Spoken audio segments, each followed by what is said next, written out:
បាទសួស្តីបងប្អូនទាំងគ្នាចឹងជួបគ្នាសាច់ថ្មីម្ដងទៀតហើយនៅវីដេអូរបស់ខ្ញុំហើយវីដេអូរបស់យើងថ្ងៃនេះគឺយើងនឹងនិយាយអំពីរបៀបដែលយើងដាក់ keyword ឲ្យ YouTube channel របស់យើងណាអញ្ចឹងវីដេអូមួយនេះគឺយើងបាទនឹងធ្វើការដាក់វាហើយ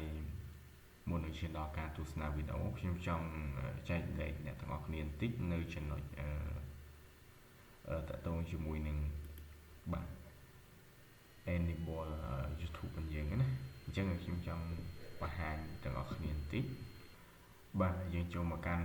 channel customize មកបាទបន្តមកទៀតយើងចូលមកកាន់ setting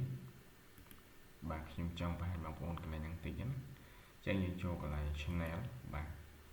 ហើយកន្លែង feature បាទ feature នេះតកតងជាមួយនឹង channel មួយខ្ញុំបាទអញ្ចឹងតើតើជាមួយនឹង feature channel ដែលខ្ញុំចង់បង្ហាញបងប្អូនណាហេតុអីក៏ខ្ញុំទទួលបានកន្លែងបាទនេះវា enable ទាំងអស់ណាបាទអញ្ចឹងទីទៀតខ្ញុំនឹងទៅបង្ហាញនៅ channel មួយទៀតបាទថាហេតុអីមិនវា enable បាទវាទទួលបាន enable ទាំងអស់ណា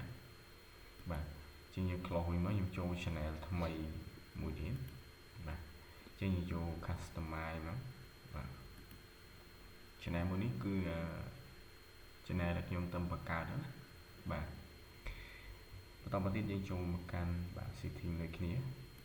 បាទបន្តមកទៀតយើងយក channel បាទ channel បន្តមកទៀតយើងយក feature channel ហ្នឹងមកបាទអញ្ចឹងបងប្អូនឃើញកន្លែងនេះ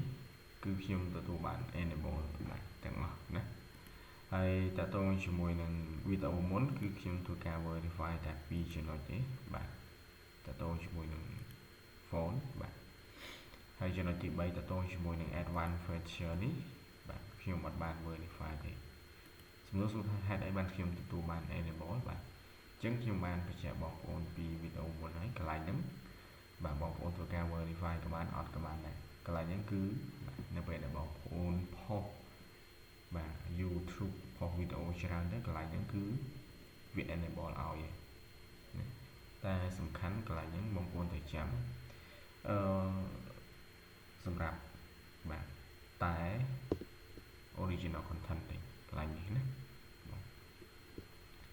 អញ្ចឹងបើសិនជាបងប្អូនយកវីដេអូគេមកបាទផុសបាទបងប្អូនធ្វើការបាទកែប្រែបាទ color ឬក៏វីដេអូបាទសលេងតគេធ្វើម៉េចឲ្យខុសពីបាទវីដេអូដើមមិនគេណាវាជាវិញជប់ copyright បាទអញ្ចឹងហើយយើងចូលមកកាន់ basic យើងវិញមកយើងវីដេអូនេះគឺយើងនិយាយពីរបៀបដាក់ keyword បាទរបៀបដាក់ keyword គឺយើងចូលដូចគ្នាណាបងប្អូនណាយើងចូលសារថ្មីបាទយើងចូល customer channel នេះមកបាទបន្តទៀតយើងចូលមកកាន់ setting បាទយើងចុចនៅលើ setting ហើយយើងចូលមកចុចមកកាន់ channel បាទអញ្ចឹងតើតើជាមួយនឹង basic បាទ basic កន្លែងនេះគឺយើងឃើញប៊ូតុងខាងក្រោមវាឲ្យយើងដាក់ keyword ណាអញ្ចឹង keyword កន្លែងនេះខ្ញុំសូមបញ្ជាក់កន្លែងនេះគឺជា keyword របស់ channel ណាតើ channel បងប្អូនបាទ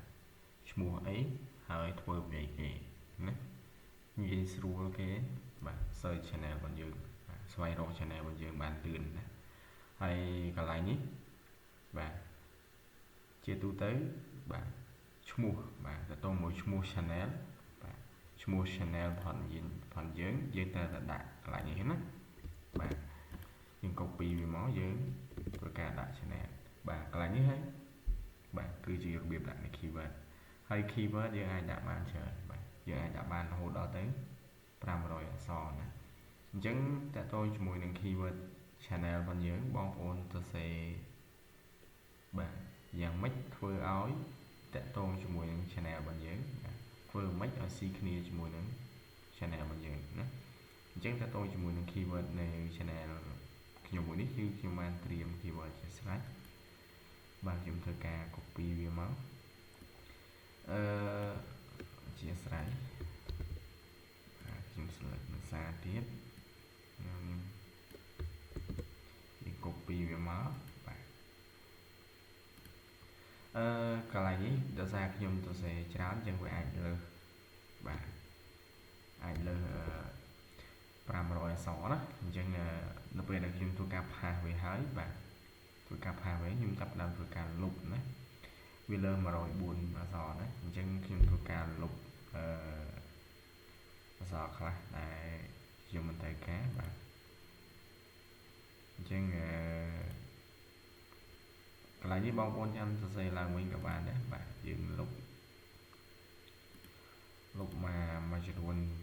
ចោលណាបាទចឹងដោយសារខ្ញុំសរសេរច្រើន